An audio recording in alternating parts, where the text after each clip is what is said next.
All right, Kevin back with you for another episode of the $1 Million Relationships Podcast. And today I'm here with James Brown. James, welcome. So awesome to have you on the show. Thank you so much, Kevin. I've been looking forward to this interview for a while now. I have too. Ever since we connected the first time, I've been looking forward to this. And I got to tell you, I want to start off by giving a shout out to Brianna over at the Interview Valet team because she was the one that introduced you and I. And I have such a great relationship with Brianna. I just love what she does. And every time I get an email from her, it's kind of like Christmas time because I'm like, you know what? Hmm. I don't know what's going to be in there, but it's probably going to be pretty good, you know? Yeah, And she has made some amazing introductions and sent some amazing guests to the podcast here, and I'm just incredibly grateful for her.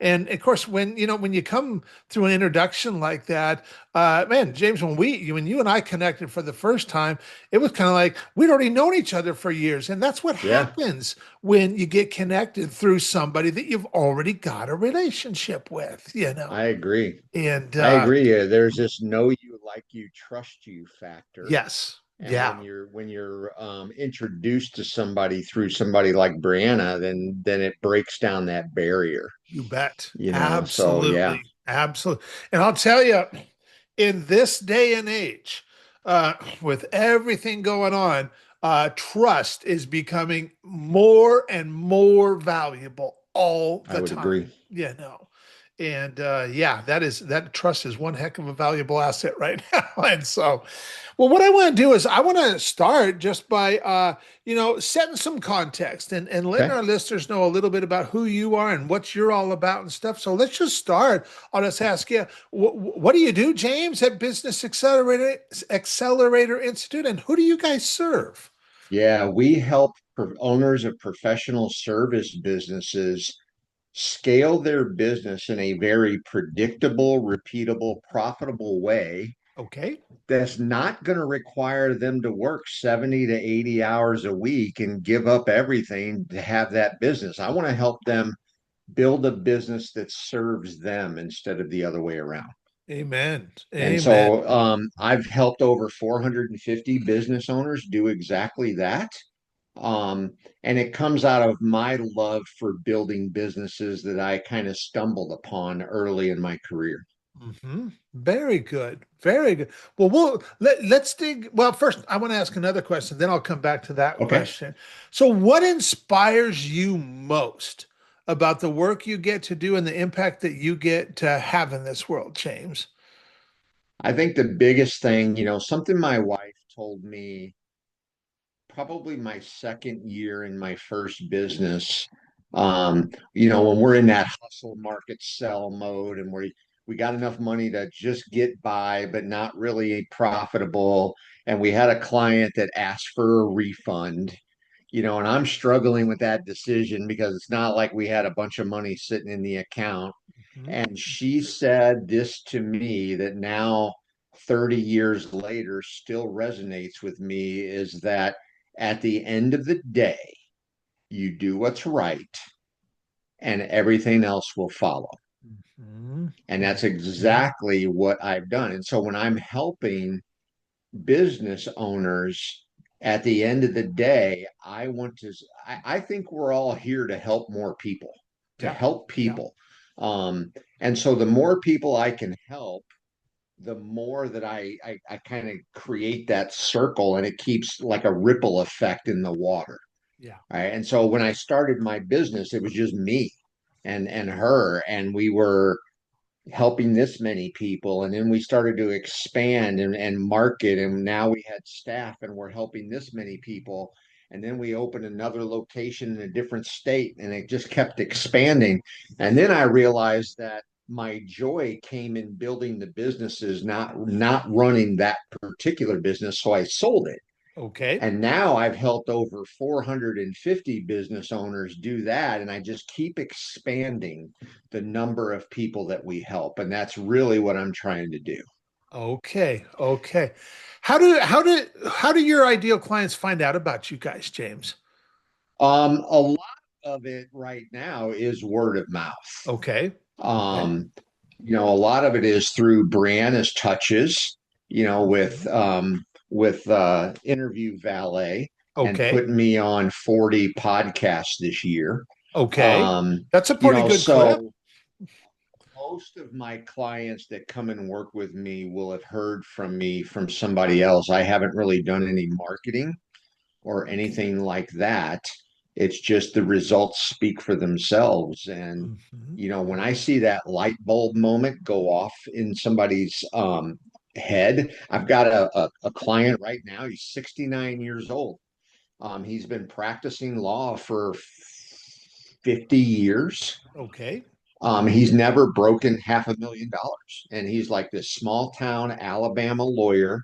And he's very set in his ways. And he started working with me about February of this year. And he literally just jumped on my open office hours call this morning and did a screenshot. And he just broke $1 million for the year. Wow. How awesome And is that? to see that we're now he's like, let's hit 2 million, right? Uh-huh. That light bulb moment has gone off that there's other possibilities Yeah. that we have trouble seeing until we're able to remove those blinders and really jump into it. Yeah. Yeah. So, um, and that was, I appreciate you sharing what just happened because that's a really awesome result and stuff. And and I gotta imagine that. So what is it that inspires you most? I mean, like that's seeing a result like that and getting, kind of. I mean, I gotta imagine that just gets you jazzed and like, man, I want to help a lot more people have that kind of It does. experience. Yeah. I think when I see, that's what inspires me is when I see a reaction like that where they're so used to something happening a certain way that they just don't know any different. Yeah. Yeah. They'll a lot of the business owners that I come across will be working 70, 80 plus hour weeks. They basically created a job for Sure. themselves, and Sure. they're making less than they did when they worked for somebody else. Yeah. And Yeah. when they start to see that you can build a business that serves you and allows you the time to step away, and that business is going to operate whether you're there or not, they can't fathom that. Yeah. And so Yeah. once they have that moment where they see an example of it happening, all of a sudden they're on fire. And that's what really inspires me is to be able to show them a different way of doing things, um, to where they're not tied to that business 24/7. Yeah. Yeah. Yeah. Absolutely. Absolutely. Okay, well, so now that we've got some context set here, I want to switch gears just a little bit. I want to kind of like move to the relationship side of our conversation here. And so, James, have you ever met or been introduced to a person or persons who completely changed the course of your life or your business, so much so that much of what you have today would not be possible if not for this person or persons? And I'm just really excited to hear your story and your experience around this topic of relationships. Yeah, I think that I have a couple of people that I can name there. Okay. Um, One is going to be my wife. I've known her since I was 3 years old. Wow. My mom got her hair cut in her mom's beauty salon, and I used to hang out there at 3 years old, and we used to chase each other around. And then she went to Lutheran school, and I went to public school, and then when we were 17, she was dating. I'm going to use the words a loser who was in and out of jail, and the bad boy. And her mom was like, I was in there getting my hair cut, and her mom's like, why don't you ask her out? I'm like, yeah, no, and I ended up asking her out, and now 41 years later, we're still together. And That's but awesome. she, I had a kind of an unorthodox path to get to where I was, and all through childhood, I was always told you can't do things. Like my mom's from Germany. She was born in Germany. I'm heavy set. I'm from have those same genes. And I was always told, you're too heavy to do this. You can't play baseball. You can't do this. And so that's what I was told my entire childhood. When I got to be where I was a junior in high school, I said, I want to try out for the football team. And my parents said, you can't do that. You're too heavy. You're overweight. And I ended up making varsity the first Nice. year, and I Nice. played varsity for 4 years, and I knew I wanted to go to law school. And so that kind of making varsity, I was like, I can do whatever I put my mind to. And so I said, I want to go to law school. And nobody in my family had ever graduated college, much less Wow. like Okay. most of them didn't even graduate high school. And so I was told, oh, man, are you going to be able to do that? And then at 19, I announced I was getting married to my wife, and my parents kicked me out of the house Wow. and said, "You're not going to finish school." And my wife said, "You can do whatever it is you put your mind to. Don't worry about other people. Just be you and be different." And so that was the one thing, another lesson that I've taken with me. I just actually got off a group training call on marketing and copywriting, and my number one lesson is be different. And so Mhm. I chose not to listen to other people and just go about it. I got a job at General Motors working on the assembly line from 6 a.m. to 2:30. And then I went to school from 4 to 11, 4 nights a week for 10 years. Wow. And right when I was graduating law school and getting ready to take the bar, General Motors announced they were closing the plant. I'm like, yes, right, great timing. But then I sent out 300 resumes and I got zero response.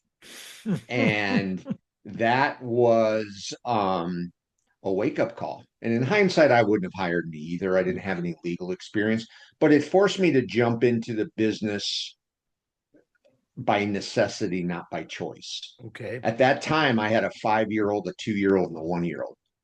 And Got so some I started the responsibility business. there. Yeah. And from the very beginning, I ran into a gentleman. His name was Daryl Castle. He was based out of Memphis. And with lawyers, you're kind of conditioned that, we don't do marketing, that's beneath us, and you hang your shingle out and people will come. And you just, you either go work for another firm until you become partner, or you start your own place, and then, your reputation speaks for itself. And so Daryl kind of taught me to look at it differently. Okay. He said, be different, right? Just and so I said, okay, so I'm starting this business. Number one thing was I'm not going to work 70, 80-hour weeks. Mhm. That's what we were told we had to do, is the doctrine of sacrifice, right? You had to sacrifice your family and your kids to run the business. And I'm like, no, I refuse to do that. And so a lesson I learned from Daryl was, set up that business the way you want it and build it from there. And so the very first thing I built it around was I'm not going to be there past 4:30. Not Mhm. going to happen. The business was open till 7 p.m. Mhm. And on Saturdays until 1, but I wasn't there. And Mhm. so I hired the people to fill the roles that were there and built out the system so that it ran whether I was there or not. Yeah. So one of the biggest things I learned was the business doesn't have to be a cookie cutter approach. You can do whatever you want with it. Mhm. And one thing I learned along the way was that all businesses have the same 7 working parts, literally. The only thing that's different is what we sell, Mhm. right? I Mhm. sold legal services. I have clients now that sell dental services. I have some that sell bookkeeping services, but the 7 parts of the business are the same. And Daryl helped me see that. And when you can see that, you figure out that the concept of running a very successful business and scaling it is simple, Yeah. right? And I'm very intentional with that word. I'm never going to say it's easy, but the concept is simple. And when you see how all the parts work together, it really helps you with launching that. Well, I went on to grow that business to $8 million a year. Nice. We had offices in 4 different states. And so My wife was the first one, Daryl was the second one, and then I got too big for my britches. Okay. Um, Started going down bad roads. I mean, I never took a drink in my life until I was in my 40s. Okay. And I remember I went with one of my associates. He took me to a pub in St. Louis and he's like, what are you going to get? I'm like, I don't know. I've never had anything. And so he brings the waitress over and he's like, what can we get him? And they both decided on an Irish car bomb. I'm Okay. like, I I don't even don't know know what what that that is. is. I don't Right. either. But it was apparently like this really dark lager type beer with a shot of whiskey dropped into it. And Nice. then you chug it. So I chugged that first one and I literally texted Sherry, somebody's going to need to come get me. Like after the first one, right? And so now next thing I know, I had 10 kamikazes of Wow. shots and I have no clue. I had to have my son come get me. And so it started me down this road of making bad choices. Mhm. Bad choices. I mean, I drank too much. I was spending money on things I wasn't supposed to. I went to strip joints. Um, I'll be the first to say it's not a proud moment. I cheated on my wife, um, and I was headed in the wrong direction, and I wasn't listening to the signs. I just kept, hey, look, I did all this myself. It's all me, and so my wife and I decided to separate for a little bit, and she went on a cruise with my daughter. And we lived in this area in St. Louis where right across from our house was a wine bar. Okay. And so I'm over there on a Saturday night and I'm drunk and I'm sitting on the corner of the bar and just some guy, random guy, sits down next to me and starts talking to me. And I'm not a people person, right? So I'm like, yeah, yeah. And then suddenly he's like, what are you doing tomorrow? I said, nothing that I know of. He goes, why don't you come to my church? Hmm. And I don't know what it was about that moment, but the next morning, Sunday morning, I went to that church by myself. And I will honestly say, I heard God speak to me in the last row of that church. And I was the only white person in an all black church Mm. in that moment. Mm. And I heard him speak to me. And then there was some specific songs that were playing on the stage that day. And that completely changed my life. So one of the most influential people that I met was God, Mhm. 100%. And I never saw that guy again. I don't know who he was. Wow. I honestly believe to this day he was an angel sent there. Um, I've had conversations with my wife and we straightened everything out. And she said, there's times where God gives you hints and little things like that. And if you don't listen, at some point, he's going to slap you across the face. Mhm. And literally he did. And I just about lost everything. Not only my wife, but the business went downhill. Everything was going downhill. And it was because I was making choices and ignoring Yeah. those things. And so that I know it was March 2015 and that was the day and then that was the most influential person that changed my life. And from that point forward, I just decided that I'm going to sell the law firm and I'm going to start helping other business owners build a business that serves them and gives them the life that they want no matter what that is. And so I think, and now I worked for another company for a little while, and I was making like 330,000 a year helping them coach business owners. And Okay. then in 2018, I decided, you know what, I'm leaving. Mhm. And I was at a conference in Jacksonville, Florida, when I told them I'm leaving, and I was on the way to the airport, and I called my wife and said, "Well, I no longer work there," and she was just dead silent because I'm making 330,000 a year and she's not working and she's like, now what? Yeah, right. And I said, well, I'm going to go get some private clients. I figure if I get 9 clients, that'll replace my income.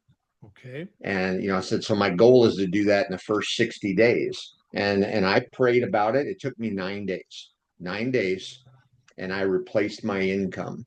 Wow. Um, and in the first year, we did just under $1 million in business. Wow. And Wow. so the faith that I now have, and the way I look at things and lean on God in my relationship with Him, Yeah. um, Yeah. has been night and day Wow. different for Yeah. me. Wow. Wow. So what is an example Mhm. of a situation where you personally, James, you got to make this really substantial impact? And maybe even in the moment, maybe it even surprised you a little bit. You were like, wow, look what just happened there. And you realize you were the catalyst for that. But you also realize that would have never happened if not for your relationship with either your wife or your mentor that you had or God. What's an example of something like that, James? There's so many things that now when I'm helping working with business owners one on one that I sit there sometimes after the call and I'm like, who was that guy? Like it's like an imposter syndrome kind of thing, right? And there's so many things that just over my years of experience and the mistakes that I made and I learned from that I'm able to convey to somebody in a story format that says, hey, I've been through this before. Let me tell you this story. To where they have that light bulb moment. And I might be the catalyst in that situation. But I think all of those experiences that I went through, like, prepared me 100% to have those conversations with people. And I work with business owners. I've got some that are making 250,000 a year, and I've got some that are making 50 and $100 million a year, right? And who am I to coach somebody who's $100 million business owner, Hmm. Hmm. right? And so I stopped questioning that. Yeah. Yeah. And I think that was the biggest light bulb moment for me is that I've been blessed with certain gifts and I have faith that they will continue to come so that I can help people do what they were intended to do on this earth. Yeah. And Yeah. so that's how I approach every day. Um, do I have setbacks? Yeah, everybody's going to have a setback. I don't put labels on it, Hmm. honestly. It's like, why take it personally? If you know, if I have payroll coming up in 2 days and it's 15 grand, and I look in my operating account and I got $1,000 in there, well, I could like freak out and be like, oh, this is horrible. What are we gonna do? I don't know what I'm gonna do, and that keeps me from being creative and figuring out solutions. Yeah. It's not going to change the fact that there's $1,000 in there. Yeah. Yeah. So whenever I experience something that doesn't go my way, I'm like, okay, fine. What do we learn from it? Hmm. What do we learn not to do next time? Yeah. Yeah. And then when we have things go the way we planned, what did we learn from that?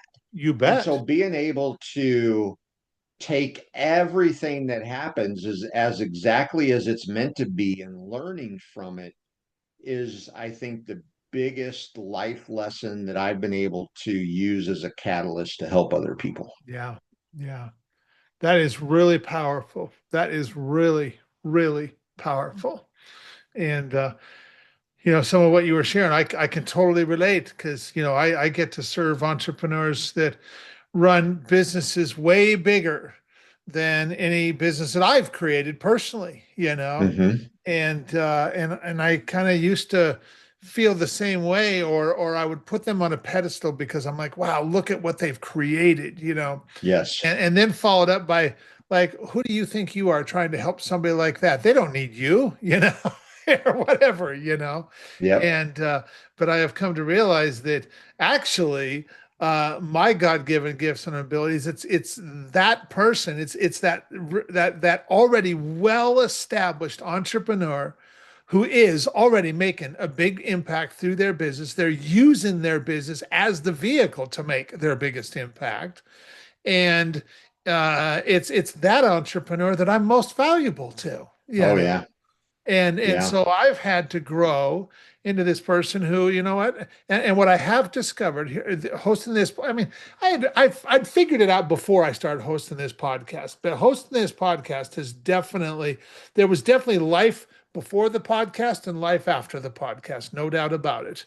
And but I can tell you, after having so many conversations with so many successful entrepreneurs, that we are far more alike than we are different, and that every one of us is doing the best we can with what we've got, I agree.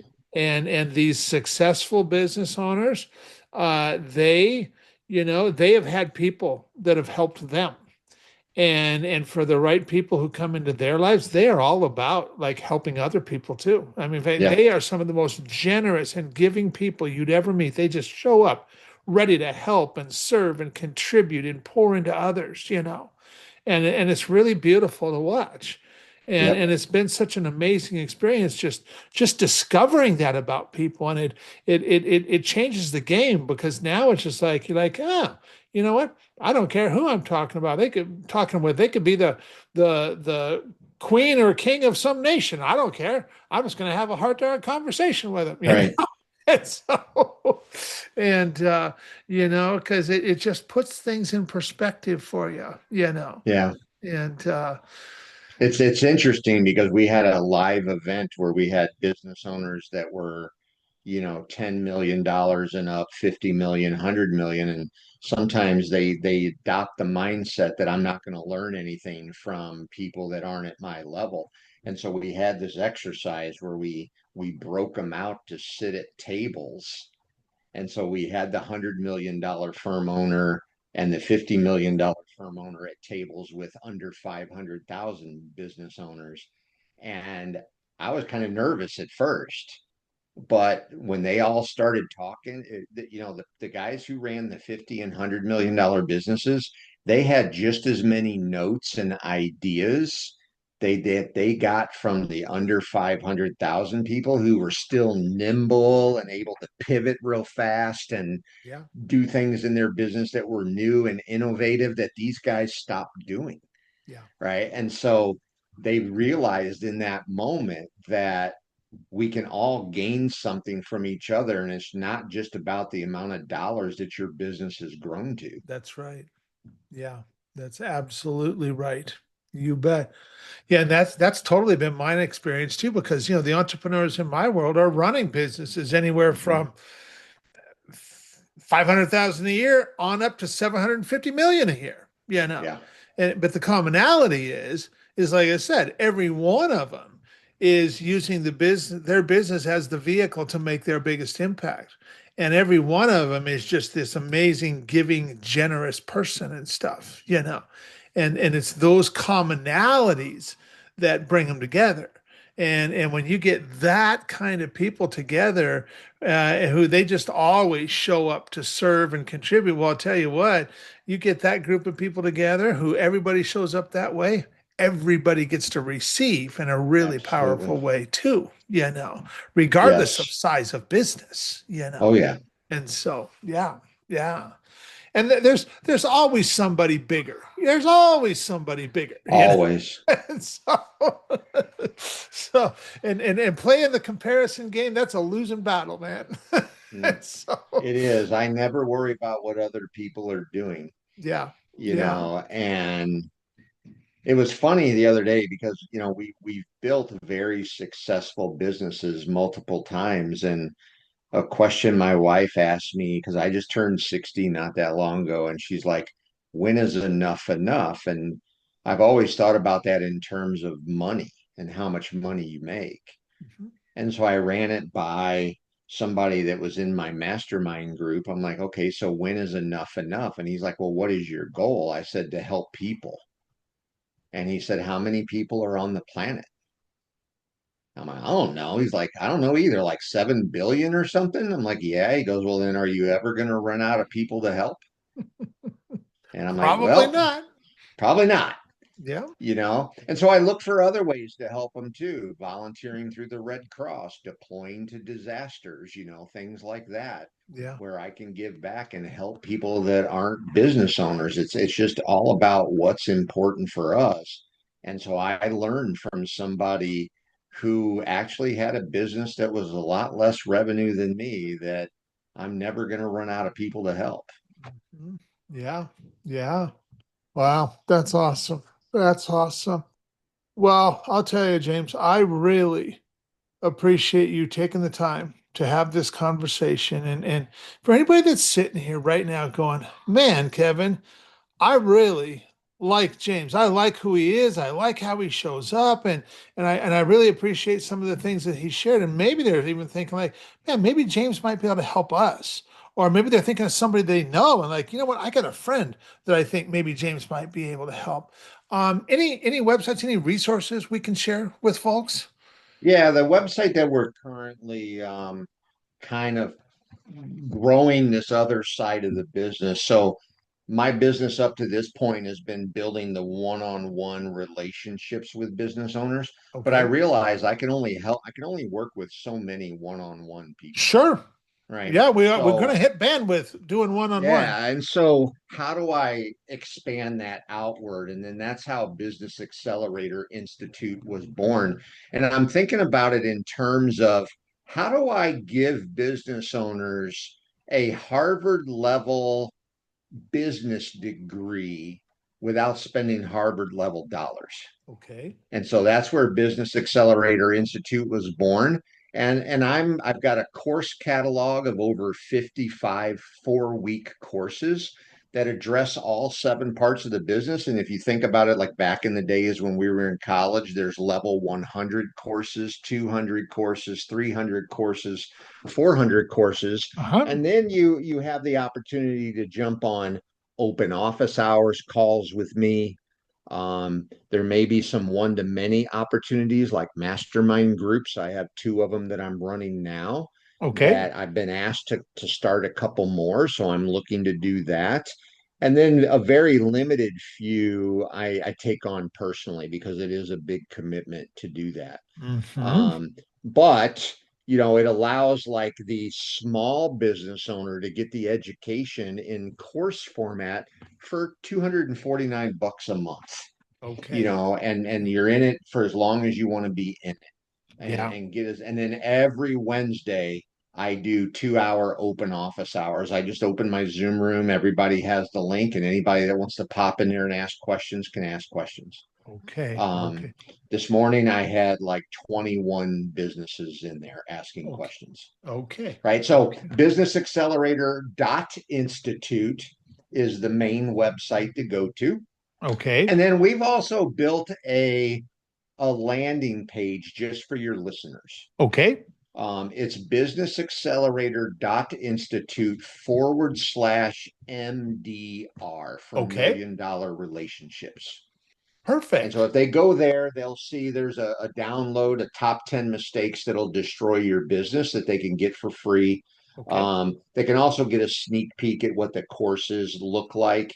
And then there's a Let's Connect button. So if they want to do a 30-minute discovery call for free with me to kind of diagnose where their business is at and what steps they should take, I'm more than happy to do that and give them a plan whether they decide to be involved with Business Accelerator or not. Yeah. Okay. Awesome. Well, that's really generous. Thank you for that, James. Sure. Well, I'll tell you, like I said, I really appreciate you taking the time to have this conversation today. Any last thing that you feel led to share before we call it a wrap? Yeah, I would say no matter what your business, no matter what level you're at, don't pay attention to what other people say. Surround yourself with the people who inspire you. Don't surround yourself with the people who are naysayers. There's an old saying, you're the average of the 5 people you hang out with the most. And it's true, Absolutely. right? Yeah. I learned that like when my kids were growing up playing ice hockey. My middle son was a goalie since he was 5 years old. And every other year he would try out and he would be the older kid in his bracket because it went by every 2 years. Okay. So when he tried out and he played, and he made a double A team, which was the top team, he played double A level. And then Okay. every other year, because there was older goalies that got put on those teams, he was on a lower level team and he played at that level. And Mhm. that kind of like, even at 5 years old, he was adapting to the people he hung out with the most. Okay. And so surround yourself with people who are like-minded that want to go and like inspire you to go where you want to go. I Yeah, would say that's the biggest thing I would say for people, because as human beings, we develop limiting beliefs, totally. that we hear from other people. It's like, oh, you can't do that. I was told that my whole life. You Mhm. can't do that. And I Mhm. could have accepted that and just went on to be whatever I was going to be, and I choose not to. Yeah, And so just be, I would say, for every business owner, no matter what level, um, hang around the people that you want to be like the most, like-minded individuals. yeah, yeah, yeah, absolutely. Well, I'll tell you, I just want to thank you again for taking the time to have this conversation today, James. I really appreciate it. I really appreciate you, and I am excited to get this out there